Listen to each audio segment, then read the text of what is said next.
Who is the best Hydro character? Let's find out. The OG Hydro healer Barbara, the character that was supposed to be a 5-star character when the game released. Barbara's elemental skill let the show begin, creates a Hydro belt around your character, and heals them. Additionally, if your active character is Barbara, then she heals your party with her normal attacks based on her max HP.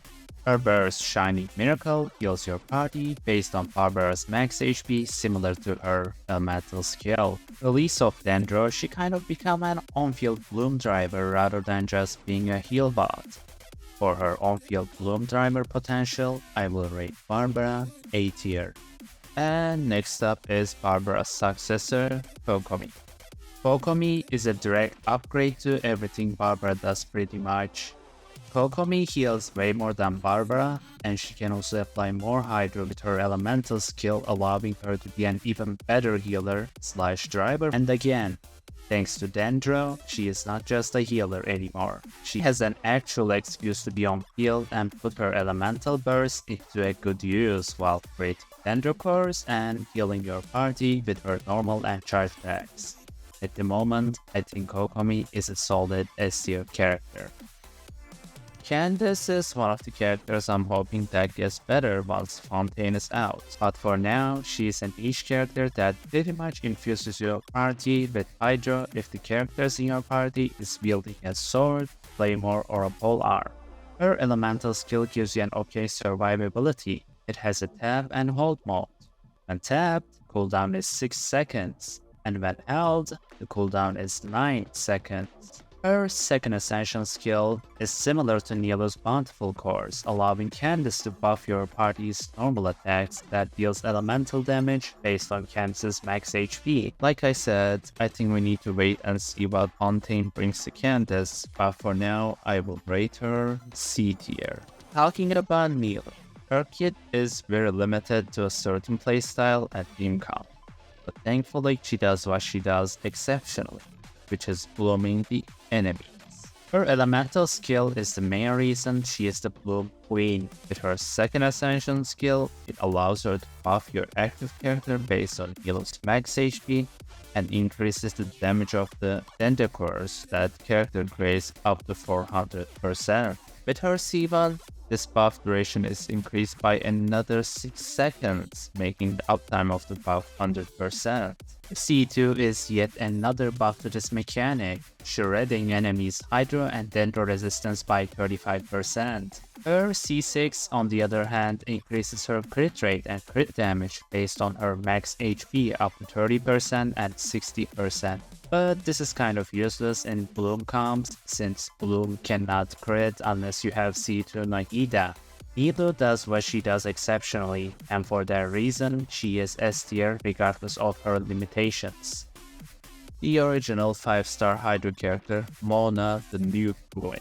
Mona is definitely power crap in terms of applying Hydro, but one thing she's still got going for her is the nuking potential of her that comes with her elemental burst.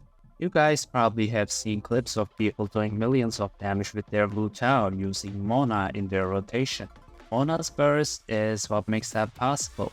She traps enemies inside of a bubble that gives bonus damage to the next attack. She also gets 20% hydro damage bonus based on her energy recharge, which further increases her burst damage. For her uniqueness, Mona is still an A-tier character in my opinion. And next up is none other than your favorite Ginger Child. Even though he seems like an easy character to play as, he is actually quite complex. His elemental skill has a lot of cooldown that you have to manage. If you use the melee stance for so long, the cooldown of the ability will be a lot longer. So you need to get your rotation done, switch back to the ranged stance, just so you can have your melee stance back in time for the next rotation. He has a unique Ascension skill, something that we usually see in Constellations. His third Ascension skill increases your party's normal attack level by 1, including Child himself. Now I'm going to jump straight into his C6 because it's a big one. Remember how I told you guys that his elemental skill has a cooldown mechanic that you need to manage? Well, this C6 removes that limitation completely. Whenever you use your burst in your melee stance, your elemental skill cooldown will reset once you return to your ranged stance. Child has a lot of good team comps, so I think he is an S tier character. Talking about DPS and huge damage, let's move on to Ayato. I think Ayato is one of the easiest characters to play in this list, so much so that most of the time you only have to activate your elemental skill and just hold your attack button to slash enemies. His elemental burst is also a great way to apply hydro and increase the normal attack damage of your party. Ayato definitely isn't constellation dependent. First two of his constellations are just a small damage bump compared to other characters that gets huge damage buffs like Raiden Shogun, etc. All in all, a great unit to pull for even as a new player. So for me, Ayato is S tier. Xingqiu is probably one of the most broken supports in the game, not just as a hydro unit, but in general as well. Let's start with his elemental skill. This skill is both an offensive and a defensive skill. Xingqiu will do a flip where he deals 2 instances of damage and summoning rain source around him. These rain source reduces the damage taken by your active character based on Xingqiu's hydro damage bonus. He also summons an additional rain sword with his C1, and on top of that, he gets 20% hydro damage bonus from his second ascension skill. And when the duration of the rain source expires, your active character will be healed based on Xingqiu's max HP. And it gets even better. His elemental burst allows your active character to apply hydro to the enemies with their normal attacks and also shred hydro resistance by 15% with his C2. A great unit in general and a contender for the best hydro character in the game. So for that reason, he is S tier. And last but not least, Yelan.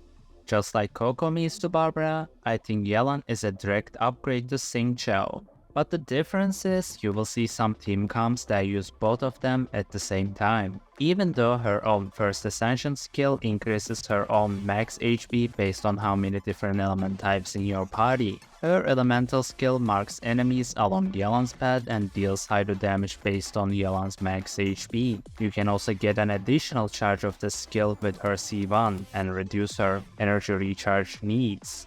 Her elemental burst is quite similar to Xingqiu. It deals AoE hydro damage and creates exquisite throw that will follow your active character around and deal hydro damage based on Yelan's max HP under 2 circumstances. This can occur once every second when your active character performs a normal attack, or whenever Yelan uses her elemental skill and hits enemies. Just like Xingqiu, she has a lot of team comps, from Vaporize to Bloom, to Hyper Bloom, to Burgeon, and more. She is a very versatile character, and in my opinion, she is the best Hydro character at the moment. As I stated, don't forget that these are just my opinions, guys. Watch my other tier list videos if you enjoyed this one. Leave a like if you liked it, and dislike if you didn't. Also, consider subscribing. As always, thanks for watching, and see ya.